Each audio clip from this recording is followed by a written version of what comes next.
Gênesis, capítulo 26. Isaque na terra dos filisteus. Naquela região houve uma época de falta de alimentos, como tinha acontecido antes no tempo de Abraão. Por isso Isaque foi até a cidade de Gerar, onde vivia Abimeleque, o rei dos filisteus. Ali o Senhor Deus apareceu a Isaque e disse: não vá para o Egito. Fique na terra que eu vou lhe mostrar. Por enquanto fique morando neste lugar, e eu estarei com você e o abençoarei. Darei aos seus descendentes todas estas terras, e assim cumprirei o juramento que fiz a Abraão, o seu pai. Farei com que os seus descendentes sejam tão numerosos quanto as estrelas do céu, e lhes darei todas estas terras. Por meio dos seus descendentes, eu abençoarei todas as nações do mundo, pois Abraão me obedeceu e cumpriu as minhas ordens, os meus mandamentos, as minhas leis e os meus ensinamentos. Assim, Isaque ficou morando em Gerar. Quando os homens do lugar lhe fizeram perguntas sobre a sua mulher, ele disse que ela era sua irmã. Rebeca era muito bonita, e Isaque tinha medo de dizer que ela era a sua mulher, pois pensava que os homens do lugar o matariam para ficarem com ela. Isaque ficou ali muito tempo. Um dia, Abimeleque, o rei dos filisteus, olhou por uma janela e viu Isaque acariciando Rebeca, a sua mulher. Então Abimeleque mandou chamar Isaque e perguntou: ela é a sua mulher, não é verdade? Por que você disse que ela era sua irmã? É que eu pensei que me matariam se eu dissesse que ela era minha mulher, respondeu Isaque. Aí Abimeleque disse: por que você nos fez isso? Um de nós poderia facilmente ter ido para a cama com ela, e você teria feito com que a culpa caísse sobre nós. Então Abimeleque mandou a todo o seu povo o seguinte aviso: se alguém tratar mal este homem ou a sua mulher, será morto. Naquele ano, Isaque fez plantações ali e colheu 100 vezes mais do que semeou, pois o Senhor Deus o abençoou. Ele foi enriquecendo cada vez mais e se tornou muito rico e poderoso. Isaque tinha tantas ovelhas e cabras, tanto gado e tantos empregados, que os filisteus acabaram ficando com inveja dele. Por isso, eles entupiram com terra todos os poços que os empregados de Abraão, o pai de Isaque, haviam cavado no tempo em que Abraão ainda estava vivo.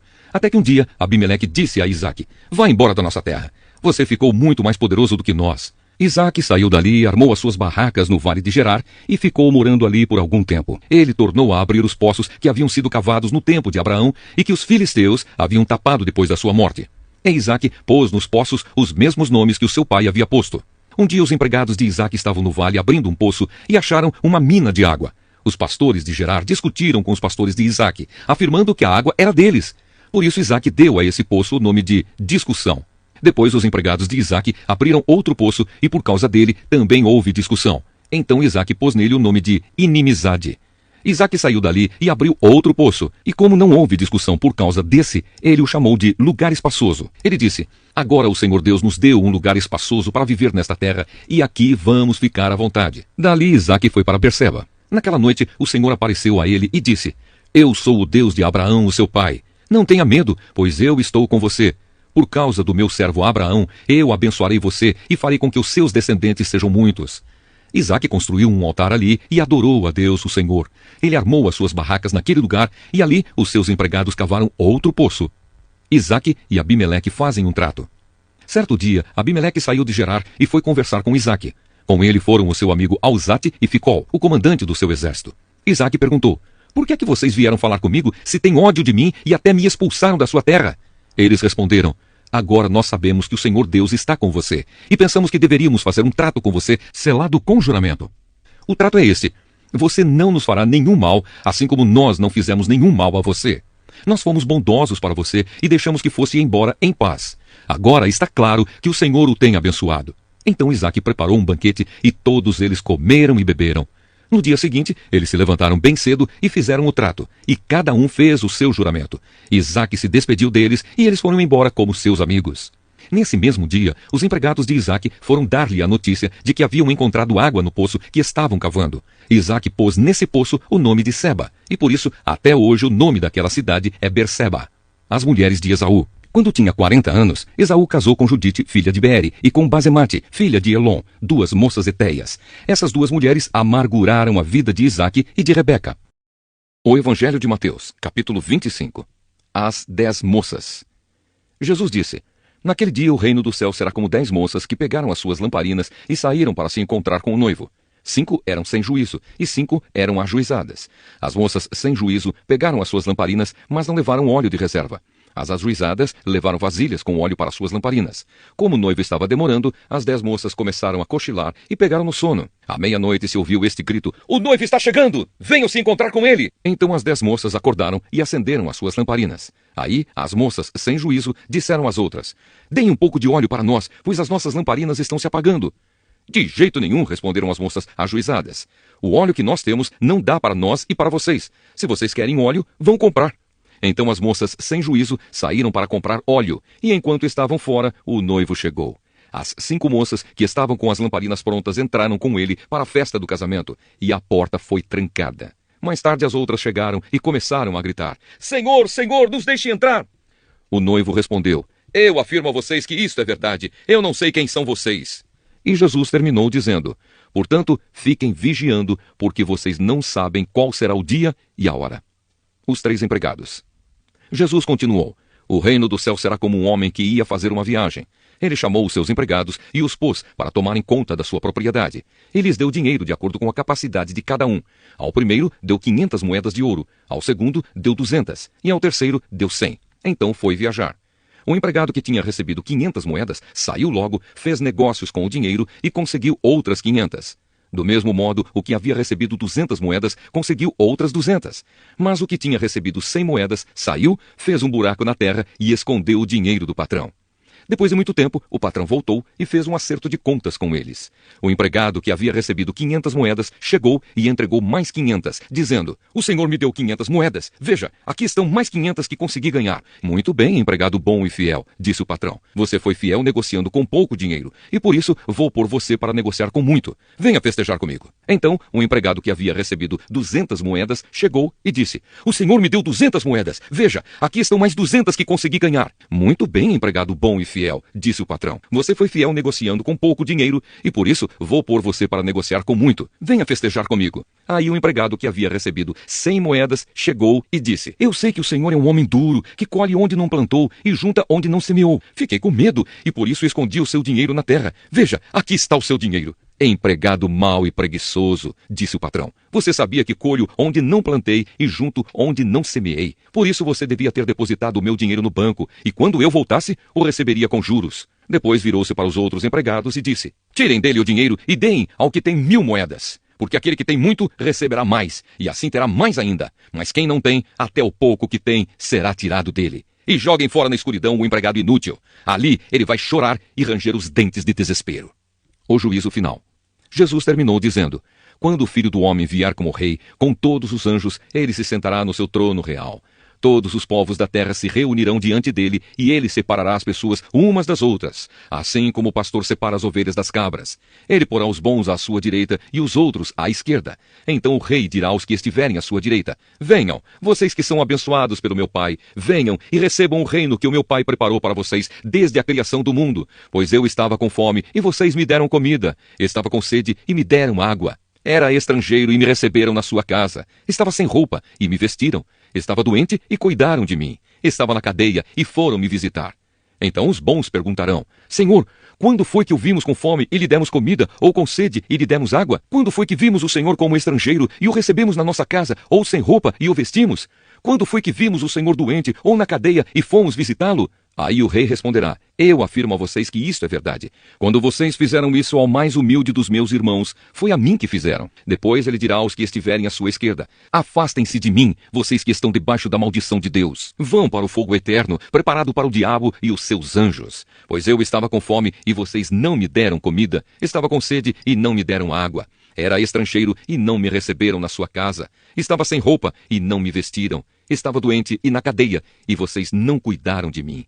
Então eles perguntarão: "Senhor, quando foi que vimos o Senhor com fome, ou com sede, ou como estrangeiro, ou sem roupa, ou doente, ou na cadeia, e não o ajudamos?"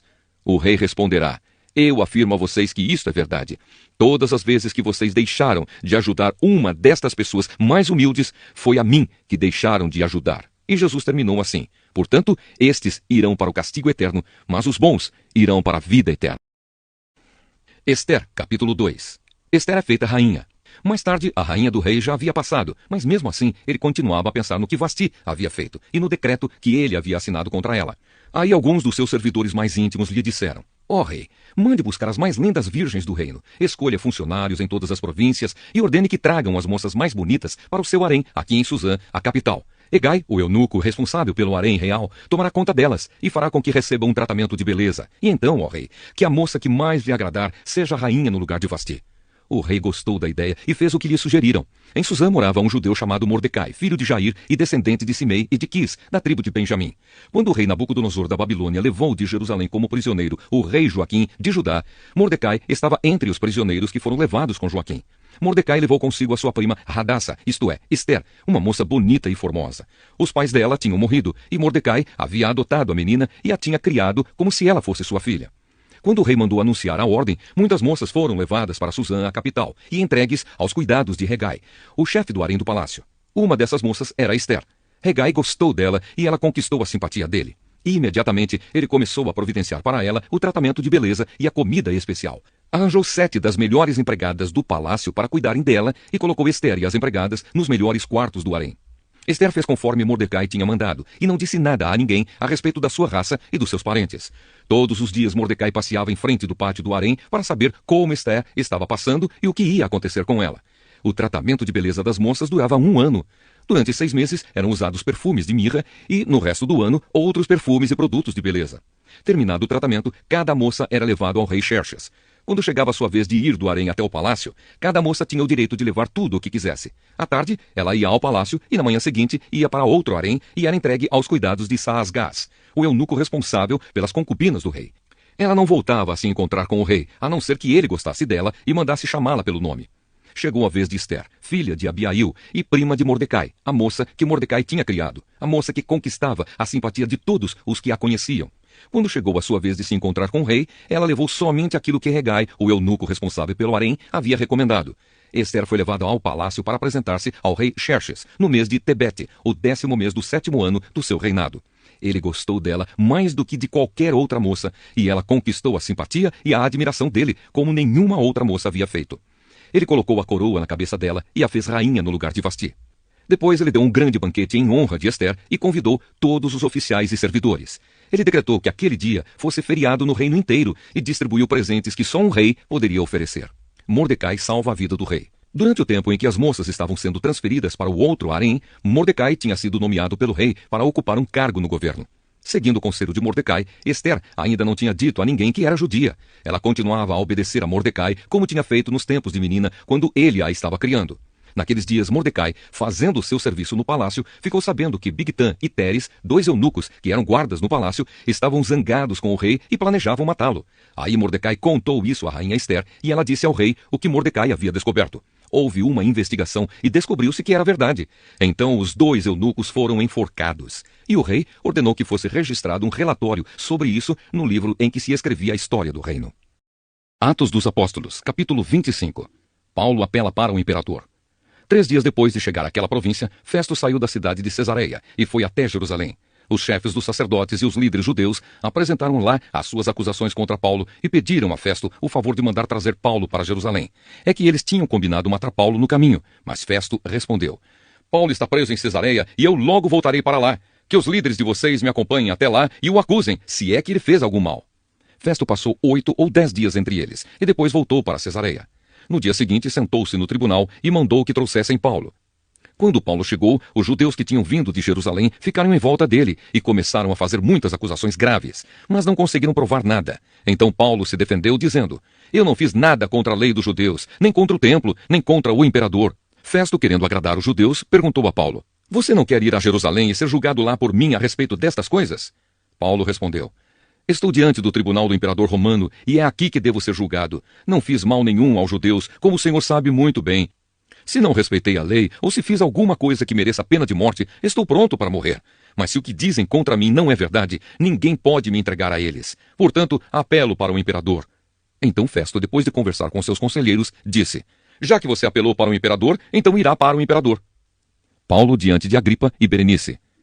Alguns dias depois, o rei Agripa e Berenice, sua irmã, chegaram a Cesareia para cumprimentar Festo. Quando já fazia alguns dias que eles estavam lá, Festo contou ao rei o caso de Paulo. Ele disse: Está aqui um homem que Félix deixou como prisioneiro. Quando fui a Jerusalém, os chefes dos sacerdotes e os líderes dos judeus fizeram acusações contra ele e me pediram que o condenasse. Mas eu lhes disse que os romanos não costumam condenar ninguém sem primeiro colocar os acusadores diante do acusado, dando a este a oportunidade de se defender. Por isso, quando eles vieram até aqui, não perdi tempo, e logo no dia seguinte sentei no tribunal e mandei que trouxessem o homem. Os seus inimigos chegaram, mas não o acusaram de nenhum crime grave, como pensei que iam fazer. A única acusação que tinham contra ele era a respeito da própria religião deles, e também sobre um homem que já morreu, chamado Jesus. Paulo afirma que esse homem está vivo. Eu não sabia como conseguir informações sobre esse assunto. Por isso perguntei a Paulo se queria ir a Jerusalém para ser julgado lá a respeito dessas acusações. Mas Paulo apelou para o imperador e pediu para ficar preso até que o imperador resolvesse o seu caso. Então mandei os guardas tomarem conta dele até que eu pudesse mandá-lo para o imperador. Aí Agripa disse a Festo: eu gostaria de ouvir esse homem. Amanhã o senhor vai ouvi-lo, respondeu Festo. No dia seguinte, Agripa e Berenice chegaram com grande cerimônia e pompa. Entraram na sala de audiências com os chefes militares e os homens mais importantes da cidade. Festo mandou que trouxessem Paulo e disse: Rei Agripa e todos os que estão aqui, vejam este homem. É contra ele que todos os judeus, tanto daqui como de Jerusalém, estão fazendo acusações diante de mim.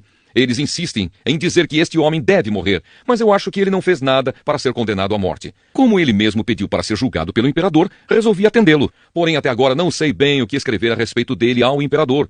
Então eu o trouxe aqui diante dos senhores, e especialmente do senhor, rei Agripa, a fim de lhe fazer perguntas. Assim, teria alguma coisa para escrever. Pois acho absurdo mandar um prisioneiro sem explicar claramente as acusações que existem contra ele.